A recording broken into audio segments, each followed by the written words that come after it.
AMG Hobby Talk number 40. This is getting to be a little bit of a habit. It's now my permanent co-host because apparently it's just me and Steve. Steve, collector of the scallops, collector of people. How are you?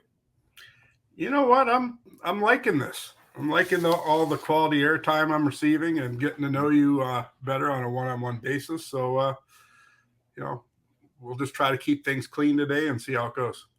Sounds good. Sounds good. So, folks, what we're going to do is we're going to balance it out because this is going to be kind of a fun episode. Last episode was really good. And by the way, the feedback was great. So I'm going to get to the feedback a little bit, some great comments. And I appreciate that we got a couple more subscribers. So now we're comfortably over 300. We're starting to work our way up. So that's really awesome. Like I said, my next goal is to surpass our PSA Canada efforts of the past. So we're going to work on that. But if you do check it out and enjoy what we're doing, we'd love if you would subscribe because that really is helpful and it gets us a little further along, gets us out to more folks as well. So I'm going to put across the bottom of the screen are little contact points. So we'll talk about a couple of different things here, but all the contact points are at the bottom. And Instagram, and then also the website. The website's the hub to everything else. You want to figure out where something is, go to amgcollectibles.ca. It's right there. It's also in the description. Makes it easy. That's the best spot for everybody. So what I'm going to do is I'm going to go over a couple of the comments from last week's episode because we featured a big Brad Marchand collection. We talked about a couple of different things. We featured a big wall of Gretzky's there. We were able to showcase all that. So a couple of things we did in there. And we also made reference that both Sherry and Brad are going to be off at Cleveland. So they're going to go to the National in Cleveland and check that out. And I think they basically were hitting the plane, and that's part of the reason that Sherry's not here. If there is some timing, maybe at the last moment, she may pop in and say hello. They have the link. However, I'm not going to worry about it. Steve and I can handle this for tonight and this particular episode, but we'll see how it goes.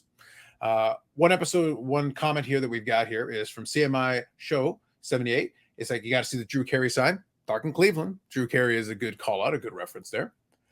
Josh here says, excellent conversation. Enjoy the insights from shop. So thank you, Josh. That's great to hear. And again, if anybody ever has questions, it is a full-time card shop. So if you want a little insight, that's where the questions really are helpful because they allow Steve to elaborate a little bit more on it.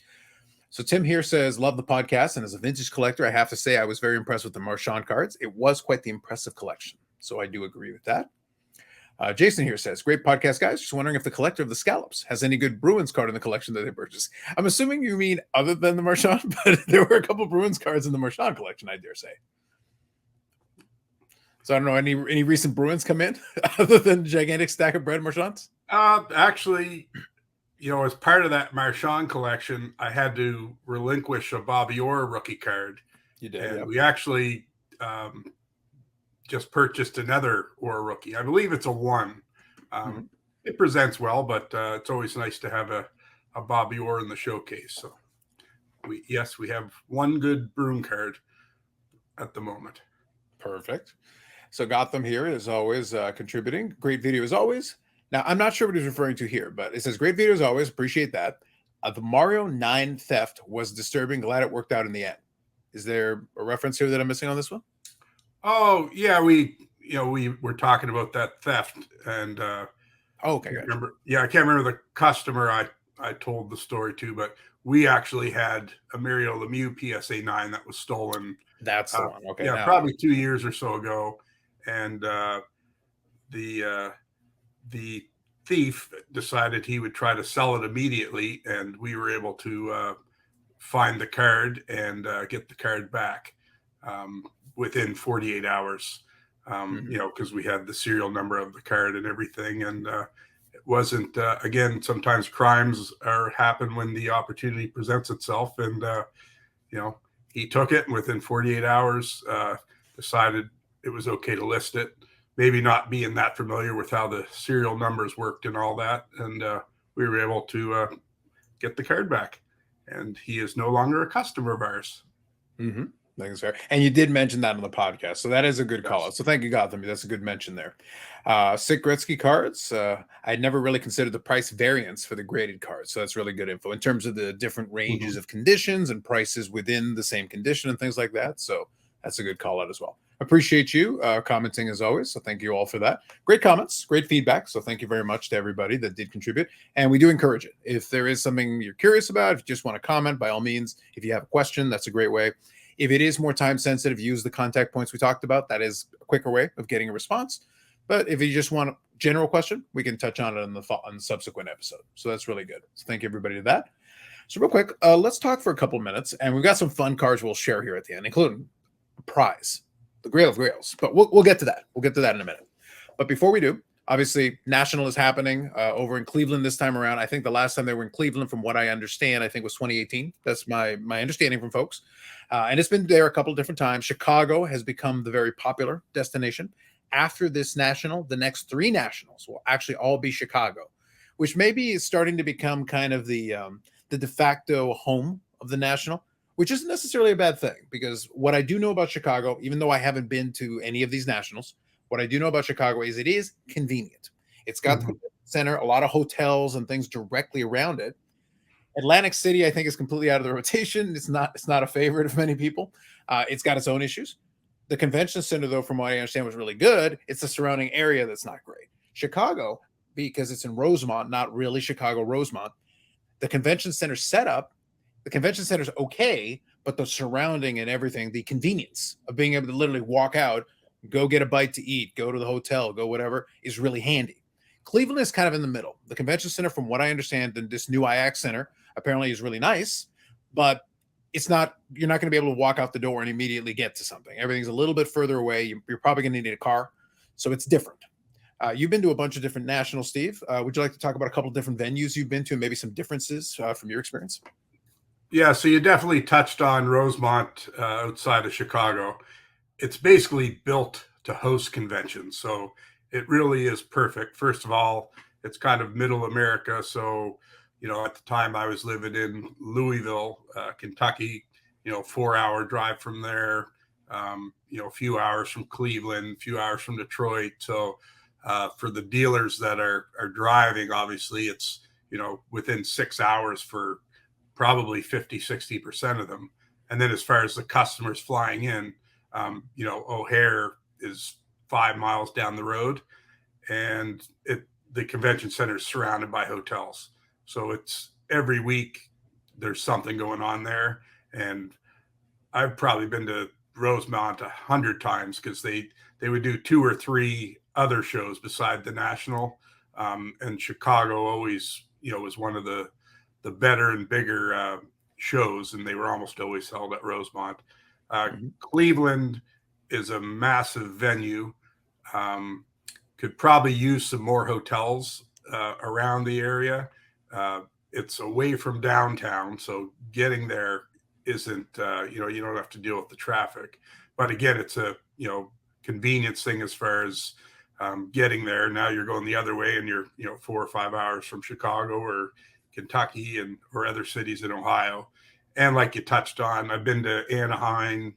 I think the only one I didn't do was Atlanta, but I've been to Baltimore, Atlantic City, that sort of thing. At the end of the day, Chicago's the best facility, and these guys have been doing it long enough that they'd have a track record to know, where they get the best response. Sounds good. So let me do a little compare and contrast, because obviously, as you just mentioned, Chicago and Cleveland are obviously the 2 recent ones that are there. Atlantic City happened recently. We're going to kind of ignore Atlantic City because, as I said, I think everyone kind of at this point, I think Atlantic City has earned its way out of the rotation, just because, it's, again, the convention center is fine, but the surrounding area and everything, it wouldn't be the first place that I would want to go to. Just it wouldn't be an attractive destination for me for that kind of thing. But I'm curious about a couple of the more, I won't say obscure, but ones that are kind of out of the rotation, and I don't know if they'll ever make it back in, but it'd be interesting. What were your experiences in something like a Baltimore? Baltimore is probably like Atlantic City. The convention center was nice, a little more chopped up, like in different rooms, that sort of thing. The inner city of Baltimore is very nice, which the show was fairly close to there, and the football and baseball stadium. So I think I did take in a couple ball games while I was there. But at the end of the day, it fails in comparison to Chicago and even Cleveland. Sounds good. And then one other one that obviously is interesting to compare, because a lot of the discussion when the National comes around every year now for a while is a lot of the West Coast folks, lamenting, wailing to the heavens. And I'll touch on something related to that here in a second, but wailing to the heavens that the National has very much become East Coast centric. But we'll touch on one other thing related to it. But Anaheim was one of the, prior to the most recent Chicago breaking the record for folks to the turnstile, the 91 Anaheim show was the biggest show during the apex of the last boom prior to the most recent one. And obviously, Anaheim, West Coast, completely different setup. What was the Anaheim one like? Which year did you go to Anaheim, or years? And what was that like? I can't remember what year. I think 2001, I believe. It was the year my son was born. Okay. Yeah, and that was a really nice facility. But yeah, the logistics, I think, to get there, especially, we at the time, my father came from Nova Scotia, and I joined him at the show there. But those guys bring in inventory, and that, of course, their other only option is to ship it or drive there. But I think, in fairness, I'd be okay and would understand if, every 5 years or 10 years they do throw one out west for those guys that all these years have been heading east. So it makes it difficult because they probably would lose some dealers, but maybe they'd gain some dealers too. So I don't make those decisions. But yeah, if I was on the West Coast, I guess I'd be a little disheartened having to head east all the time. It'd be nice to be able to sleep in your own bed some nights, but that's how it goes. And I mean, they have tried it, and I guess proof is in the pudding. It needs to be, central. And again, Chicago's the best spot. Mm-hmm, absolutely. So two things I want to touch on related to that. I think one of them, and that was what I was referring to a moment ago, I think it feels like, and I'll ask you a question because I'm curious your thoughts on this. But one thing I think that has happened now is I think Burbank has taken up that mantle because now Burbank runs their big show out of the West Coast, and it feels like maybe they have taken that mantle. I think the national the group that's involved in it now, I think is leaning more towards what you were mentioning about having that central. They may go to some venues, but right now they're going to do 3 straight years of Chicago just because it is comfortable. I would not be shocked if maybe Chicago is going to be, I think, permanently part of the rotation. It's just too convenient. It's too easy for them, and it works really well for a lot of folks. I think it's one of those things where I would almost think that you could almost consider. I do think you do want to have it in a couple different places just to give that opportunity. But the expo's in the same place every year, and nobody seems to have an issue with it. And because we know where it is, right about when it's going to be, give or take, within a week or two, and the location, all those things. And people come from the West Coast, they come from the East, they come from everywhere. When you've got the ability to have an airport there and different ways of people getting there, if you're central enough or have enough access points, people make it work, especially when it's an appointment kind of card show. Mm-hmm. But my thought is this, and this is where I wanted to ask you the question.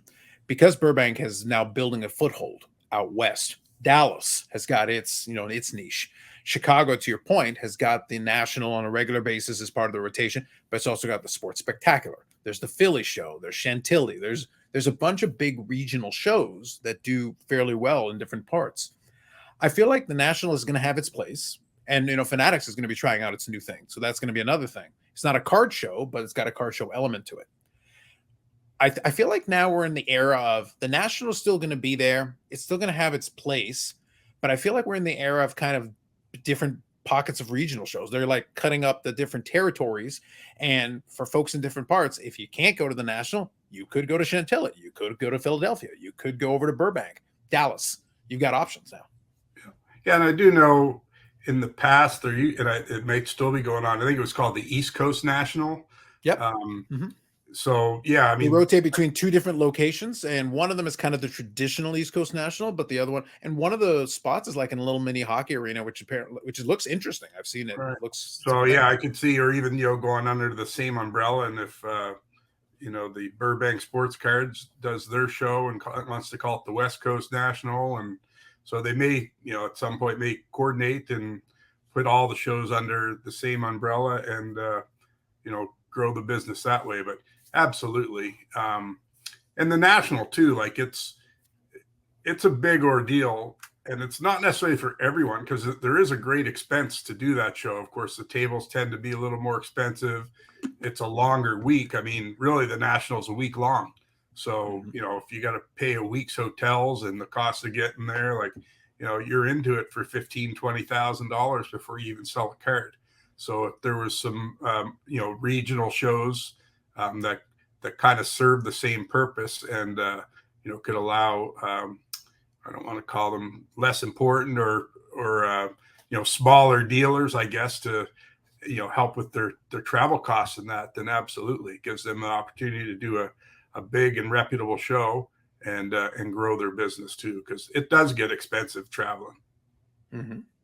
Yeah, and I think there is an element as well that it does to your point. Like I'll phrase it like this: it allows a greater pool of potential dealers because there are the big national dealers who have the inventory and the payroll to be able to handle traveling to these big shows. But that also creates a limiting thing because okay, then you've got dealers who may be able to afford to do so and be able to bring staff and do what they need to do. But then that also means because you're in so deep as far as cost, the type of inventory you bring may be affected by that. You need to make sure to make your money back. So the best way to do that is to bring inventory that will bring that money. Whereas some of these other shows are not cheap necessarily. Some, the Burbank show, I don't know what their cost is for tables and things like that, but they're not giving away tables for free. But because maybe you're local, you're then able to set up at those shows. You might have decent inventory, but you're not willing to travel nationally. But if it's your local show, you can bring some. So the people that go in there in California are like, oh man, there's some great inventory. So yeah, no, we've got good inventory, but we're not going to hop on a plane across the country to go bring a couple of showcases, as opposed to the local show where we can fill up an entire table full of a lot of different stuff. So you might get some variety that might not be available even at like a national. And the other thing too, again, I've been out of the national scene for a few years, but it used to work on a tier system, and you just can't walk into the national and get a great booth. You basically, you earn it by putting in your time. Guys that started at the first national, every year you kind of go up a different level, and I can't remember the term they have, whether it's level 1 or tier 1, that sort of thing. And then there's guys that have been there since the beginning, that might be tier 35 or whatever the number is, and it starts with them, or it might be reverse where they're number 1 and the new guys are number 35. So the guys that have been there from the beginning or put in their time, they're going to have the best spots, and rightly so. They've earned them over the years. So if you're a new guy, you might be in a different room in a mile and a half from the front of the building. So every now and then, you hear some grumblings about, we didn't have traffic here, that sort of thing. So if you're new starting out, you really got to consider jumping into the national right away, because it's so expensive to be there. If you go and, can't prepare to have a so-so or bad show, it could put you out of business. So there is some preparation and research you want to do before you take on a monster like the national, because honestly, it can eat you up pretty quick. So yeah, if you can go to one of those regional shows and get your feet wet, give it a couple years there, and then you can always give it a try at the national. I think that's fair. So let's do this. We'll do one more discussion. I'll mention the eBay store because we always want to mention the eBay store, so I'll do that. But before I do, Steve, let's do it. We are contractually obligated on the week of the national to give some tips. I'm going to skip the comfortable shoes because it is at this point a meme. It's a long running gag. The horse is dead. It's been beaten into glue. Like, it's done. But beyond that, okay. So let's say someone it's been a little while since you've been to plenty of nationals. But the point, so you're coming in. The first thing they say is it's such a big room. There's so much going on. It's overwhelming. So let's get past that part. If you're not used to it, this could be quite a shock to the system. I'm there. I want to pick up some items. I might have a list. I might not have a list. Hopefully, I've organized myself a little bit. What strategy-wise would you look at? Is it a thing where you would try to study the map a little bit ahead of time? And I'm going to ask you something about the buying side of it, just looking at it. But would you really study the map a little bit to try to get some kind of a strategy for how you go from point A to point B so you don't wander aimlessly? What would be like the first thing you do to try to not overwhelm yourself? Well, the first thing is, have you built any relationships in the card business over the years? So, Sure. There's a guy in Missouri that you've dealt with in person and are happy dealing with him. If he's there, put him on your list of guys to finish first or visit first. Also, can you pre-arrange some business with some of these guys? We always say 75, 80% of business at a show is actually dealer business. And sometimes we joke, like, are there even any customers? Because it seems at the end of the day, I sold to this guy, and I'm like, wait a second, they're they're all dealers. But I guess most, there are collectors out there, but at some point everyone turns into a dealer. But yeah, I definitely remember people I've dealt with in the past. 100% do a little research. Who might carry what online. Sometimes guys will pay for a little bit more for advertising, so maybe they're they've got some products available that you're looking for. I always skipped like we talked earlier, all the bigger guys that have been there longer, they tend to be right at the front.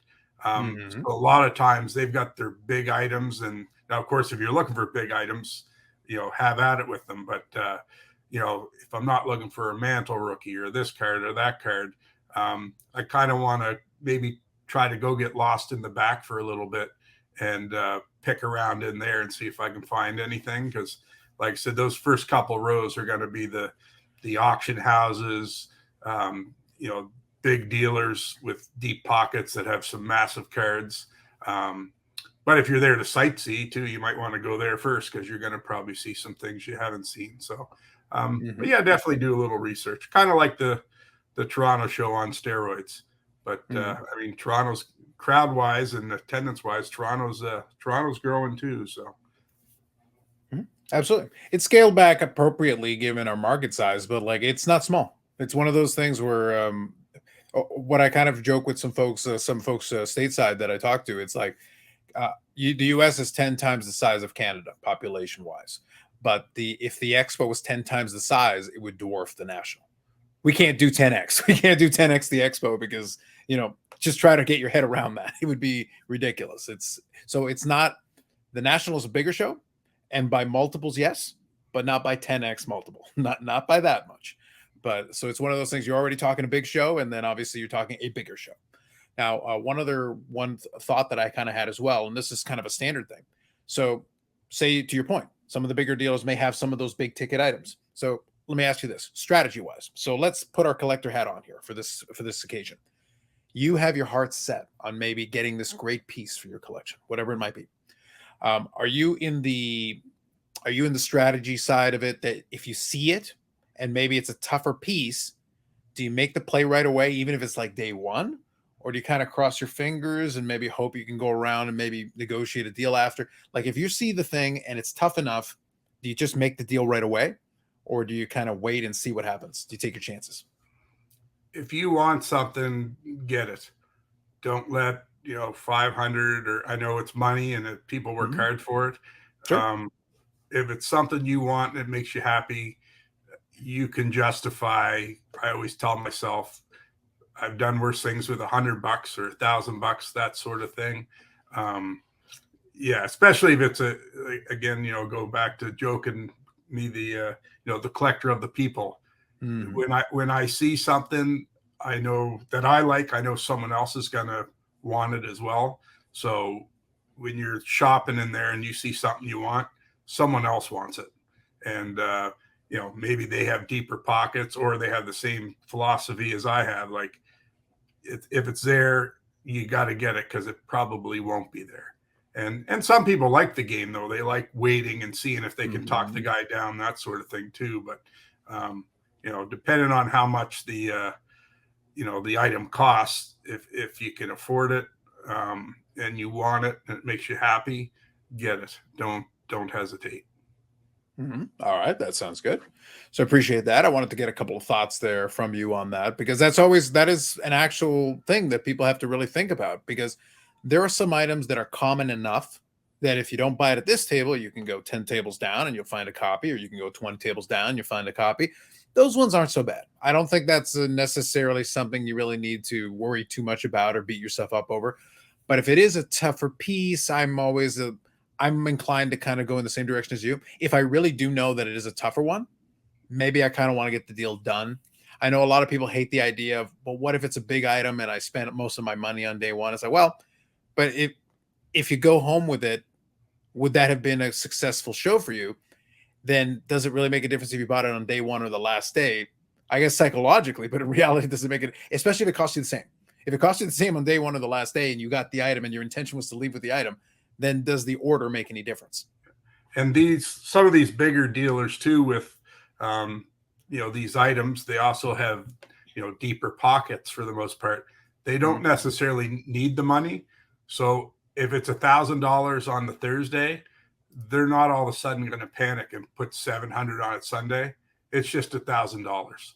Like that's the one advantage probably about filtering towards the back. Someone might have a nice item, and they might need the money a little bit more to cover expenses or this or that. But those guys that have been around for years, they know what they're doing. And usually their price is their price. So you can do the waiting game with them, but those guys have been doing this for 30, 40 years. Their price isn't going to change. You can filter to the back, and maybe, the younger generation, or, someone that's having a quiet show, you might be able to barter a little bit with them. But yeah, keep that in mind. Like those guys that are near the front, they're there for a reason, and they know what they're doing. So they'd have a little bit of wiggle room, but there's a show every week down there, so that they're just like, no, off to the next show. So sounds good. Appreciate it. So some good tips there beyond the infamous comfortable shoes and bring water. So we've got that covered. All right, so I want to quickly share with you, as we have the last couple of weeks especially, I want to emphasize the AMG Collectibles eBay page, because that is something that you want to check out. There are weekly auctions, so that's kind of the reason we bring it up, is that there is a consistent flow, cards moving in and out, so you want to check it out. If you're interested, links are in the description for it. So right now we've got a couple different auctions happening, including right here. I've got 3 different exquisite cards. I've got a G.I. Joe Hasbro lot of 4 card backs, which is kind of a fun little side item. But then we've got an exquisite patch there from Vladimir Tarasenko. We've got 2 different patch autographs from the Cup. Well, one's exquisite and one's the Cup for the now Stanley Cup winning, Florida Panthers. So we've got that going on. We got a Bobrovsky and Barkov, dual scripted swatches from the Cup. That's a nice card. And then we got a Barkov exquisite jersey patch autograph card. So you've got those kinds of items. And then you can scroll through and check it out. There's a bunch of different items, some buy it now, some auction, different variety of things. So some different things worth checking out, because some of these items do rotate, especially the auction items. So you can check out every week. There's different items that go on there, and a little bit old, a little bit of new. You've got a whole mix and match of different things that you can check out. So just worthwhile, and something I thought I would bring up and mention. We'll try to mention these as we can. And as we go along, if we down the road, we find some specific items we want to highlight for you, we will do that. But otherwise, you can check the link in the description, and you're going to be able to see some of those items. All righty. Now, we do have a couple of items here that we want to share with you. I did not sort them in any order, so we'll have a little fun. We'll just go in the order that I've got them, so we'll go with it, and then we'll talk about them. And as I said, now, the only one I did put in order is the Grail of Grails. We'll save that one for last. We'll get to that one right at the very end, but we'll show some other items first. All right, first item that we want to talk about here. First, this is kind of one of these beehive photographs. It's a nice big photograph. It is autographed, so it's really cool. That's kind of a neat thing. So if you like a little larger form factor autograph, it's kind of neat. And this is, I believe, I want to say 056. Is this the rookie year, Crosby? It says 06. I'm not 100%. So maybe sure. second year. So maybe second year then. But regardless, early Crosby. One way or the other, early Crosby. Yeah. No, neat. And again, they just look great in those slabs. They just present so much nicer. Yeah. And I will say the advantage of this is because it is a very large, it is a larger card. You got lots of room for the autograph. So this is a nice big autograph. And for the most part, it's actually pretty bold. There's a couple of little streaky pieces to it, but you're getting a nice big signature on it because you got more space to work with. So that's kind of nice. Same vein, same set. Here is the Gretzky. So again, he was able to use the space. So you get a nice, decent sized Gretzky autograph. He's not confined to this tight little window where he's got to put it. No, he's got plenty of room. And these are on card, which is also very nice. So we got Gretzky in Oilers garb here. Yeah, I like the Gretzky too, a little bit younger looking Gretzky. You got to have it with the Hoffa helmet, the Juffa. So you've got that. So again, 2 nice cards that present well. Nice big form factor autographs if you're into that. Here's one of the Red Outburst. So this is the draft card. So Luke Hughes draft Red Outburst, number to 25. And the Red Outburst, if we talked about in the past, they do pop. They've got some nice, they play with the light very nicely. And that's out of extended. So we actually hadn't featured any extended cards. So there's a nice Red Outburst. Absolutely. Now, Steve, before I move on, so what are we ranking this here? Do we need a comb here? Like, what's going on? Well, I mean, it doesn't look as good as Blair's does on a daily basis, but I think I'll put him in touch with Blair, and they can Blair can get him some products to put in it, clean it up a little bit. Sounds good. All right, so here we got a Howie Morenz. So this is 1924 V130. So we got the Howie Morenz, and this was in a Maple Crispet, and this is in a PSA 6. So a pretty decent, pretty clean copy. Yeah, that's a massive card. It's a Pop 2, and I believe there's only one higher. So that's really nice card. That's actually a customer owns that, and I asked him if I could feature it. So if there's any interest, you can always reach out to the store, and I could probably put you in touch with the owner of the card, or at least broker a sale of it. And he knows what the card is, and it's a valuable card, so be prepared. And I like that. Like I said, I didn't put these in any order, but I like that we were able to run the gamut from brand new extended all the way to 1924 Maple Crispet, and we went to those back to back. So now we're going to go back to modern here. So now we got again a draft cards, but this is the Bedard. So this is the Silver Outburst. So again, the Silver Outburst, the Red Outburst, I think they're just very attractive cards. I do appreciate that Upper Deck decided to go this route the last year or so. And I think it creates some nicer looking. It's a little nicer looking than some of the traditional parallels they would throw in there. And it gives a little bit of a different look to it. But this is the Bedard draft card. And the Bedard draft card Bedard still holds some pretty good value to it. They're still holding. And we're still waiting on some more products. They're going to have some more Bedard. So the Bedard mania isn't quite over. And there's a chance here between the season, before next season starts, where there's still a little hype left in this. So it's kind of interesting when you get cards like this. Now, this one was kind of funny because you gave me a little blurb about it. I didn't have time to look at it. So we got a soccer ball here. This is from South Africa 2010 FIFA World Cup. I know nothing about it. It looks like a soccer ball. Yes, it kind of reminds me a few months ago when we had that little Pokemon box that, again, it looked like a Pokemon box to me, and I thought nothing of it. And I thought I'd send this along. It just maybe we'll hear something in the comments about it to someone that knows more. But the guy I got it from, so it's on consignment because, again, it's an item that, I probably won't sell in the store, but I was like, you know what, I'll put this on the podcast, and people out there that know what it is might reach out to the store. So I believe like in 2010 World Cup was in South Africa. They made this ball. It's spelt differently. It's spelt with an A and spelt with an O, Joe Bolani, which I even did a little research. I believe in Swahili or Zulu, it means rejoice or be happy. Wow. Yes. Maybe we need some Joe Bolani in a lot of these podcast episodes, Yeah. So, and the owner of it, he bought it from the Adidas store back in the day, had no intention not to use it. He just kind of put it in his closet. And then when he dug it out, he was like, did some research on it. So apparently this is the, like a game ready World Cup balls. So, which it's really hard to find it online. So I spent about an hour, and a couple of the younger guys researched it as well. And you do find the gold balls, and they'll sell for like $600 to $800, but it's really rare to find the stamped ones with the, Netherlands versus Spain on there. So again, I thought it'd be a good conversation piece for guys that know what it is. They could reach out to the store, and if, can give us some more information on it, or if they're interested in buying it, like I said, I'm consigning it for the seller. It's available for sale. So kind of it's something different and a bit of a conversation piece. And it, soccer balls, just like any other sport or whatever, probably are valuable to the right person. So I believe it's, the stamped ball itself makes it a little more rare than the common soccer ball. So anyway, if anyone has any info and wants to, we can mention it on the podcast next week, or just reach out to the store with the information. Sounds good. So like I said, you're getting the full gamut today. You're getting a little bit of piece of sports memorabilia, kind of a little bit out there, but also a little bit interesting. Can't be cards every time, you got to mix it up a little bit. So here we go. We go all the way from there. We go back to vintage here. So 67 tops, Bobby Orr, the Calder Memorial Trophy subset card. So we've got that, but this is in a 9, a PSA 9. So pretty nice condition on this one. Okay. Are you ready for it? We're going to do it. So we went from Bobby Orr, but we're gonna take it up a notch. We're going to the ultimate.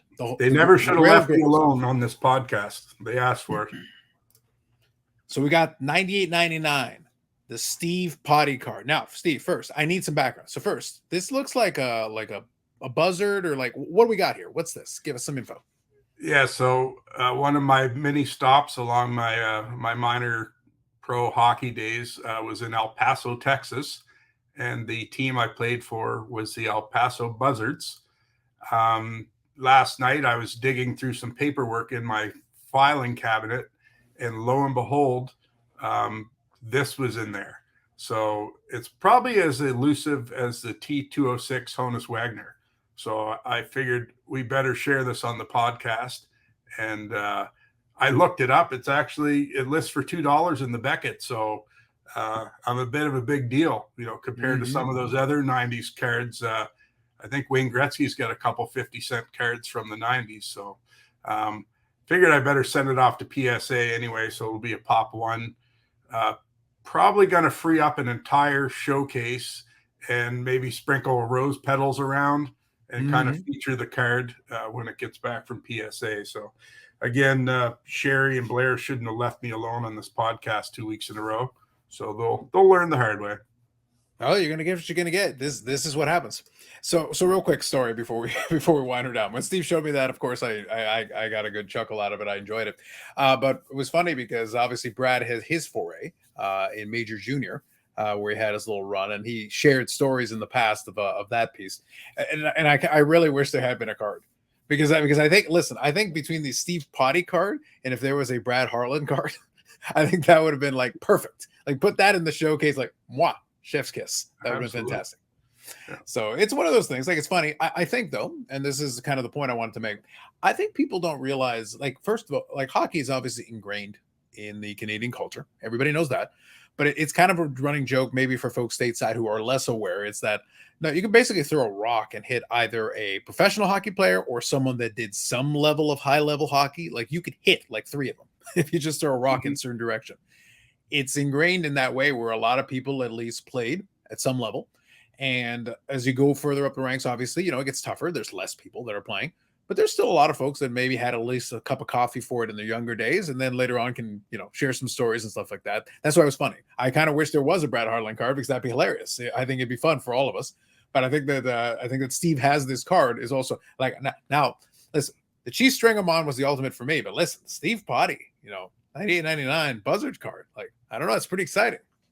Oh, it was just exciting how I found it too. Just like, they found the Honus Wagner or this card or that, it was in the back of a filing cabinet, stuck in the back. So, it was like finding the Holy Grail.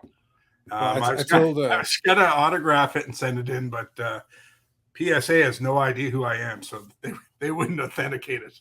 So no. So I guess I'm stuck. Unless I show up, maybe I'll show up at the National with it and just sign it right in front of them. Mm-hmm. Well, I did tell Steve that I think this qualifies him to make the checklist for next year for the next round of SP Signature Legends. Absolutely. Now I do have one more question though. I do have one more question pertaining to this. Do you still have the jersey?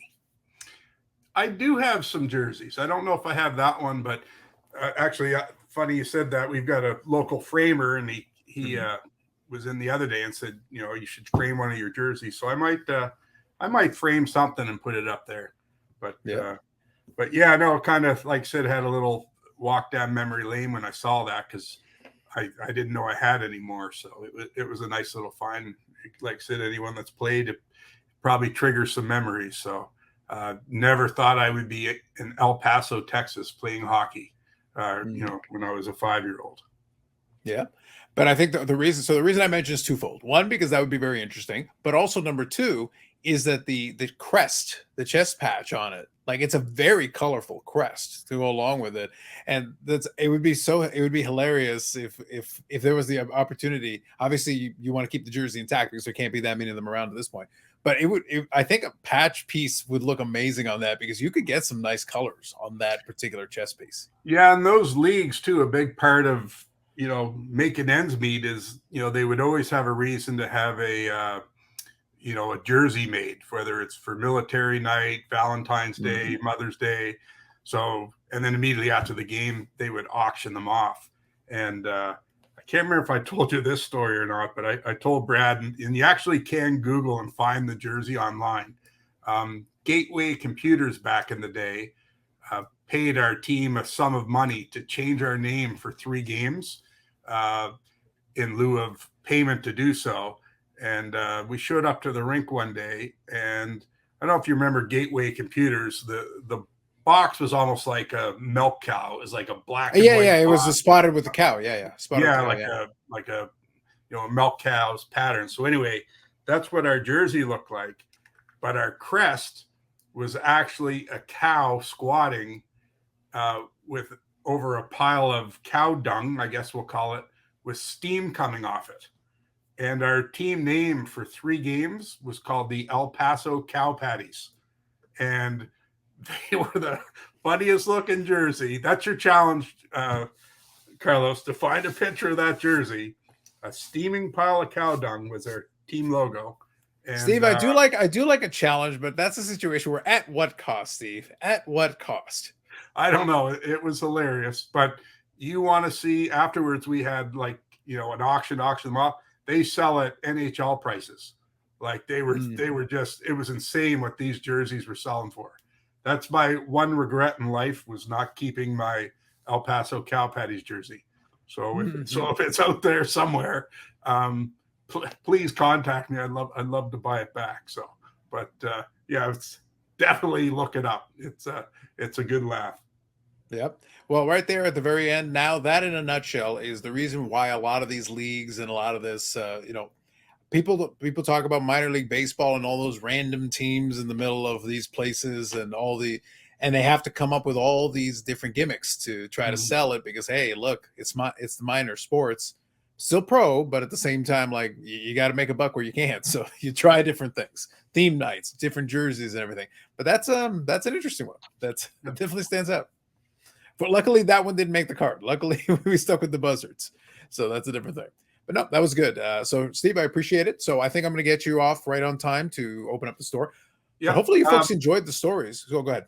A couple things there. Just a reminder. Tomorrow, the Upper Deck Allures release tomorrow. So come in and get that. And it looks like we talked about it last week a little bit. Some interesting cards there. I think it will sell well. And again, another round of Bedard chases in that. 2024 Top UEFA Competition Soccer Chrome. That's a lot of words, but that comes out tomorrow. And then 2023 Upper Deck Marvel Beginnings Series 2 will be on shelves tomorrow. And then also I'd like to congratulate Parker.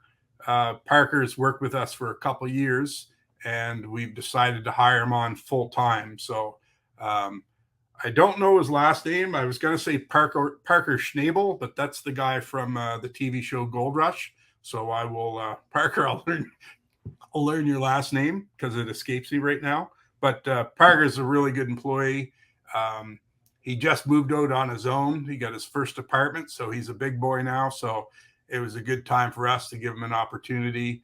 And he's very good at Pokemon, and our regular customers know him. So we're happy for Parker, and just a sign that we continue to grow and add members to our family, I guess. So we're very proud of Parker and look forward to. He was working night shifts, so he's very happy to now have a regular sleeping pattern. So and it just frees Sherry up to do some other things too, because she's doing 5 or 6 jobs at once. So. Congratulations, Parker. Absolutely. So hopefully folks enjoyed. We had a little bit of fun, gave a little bit of national tips. You got to learn a little bit about the minor hockey scene in El Paso. So you got that. That's a bonus. That's pretty good. So Steve, the last 2 weeks we made it happen. Like we've made it. And we didn't even have a ton of product to talk about. We still managed to make it happen. We didn't get to talk about Blair today and what he's up to. Yeah, look, we work with it and we want to make sure we get it on time. So there you go. And folks, you got a full length episode. You got a full set of content. So we'll be back with the next week's episode. Hopefully we'll have a couple of things related to the most recent national, but hopefully you enjoyed some of those tips. Hopefully you enjoyed some of those stories and some interesting cards and items that came in the store. So For Steve, collector of the scalps, collector of the people, and minor hockey legend. We're gonna have that in there. So for myself and that and the rest of the AMG team, thank you for checking this one out. We will catch you on the next episode.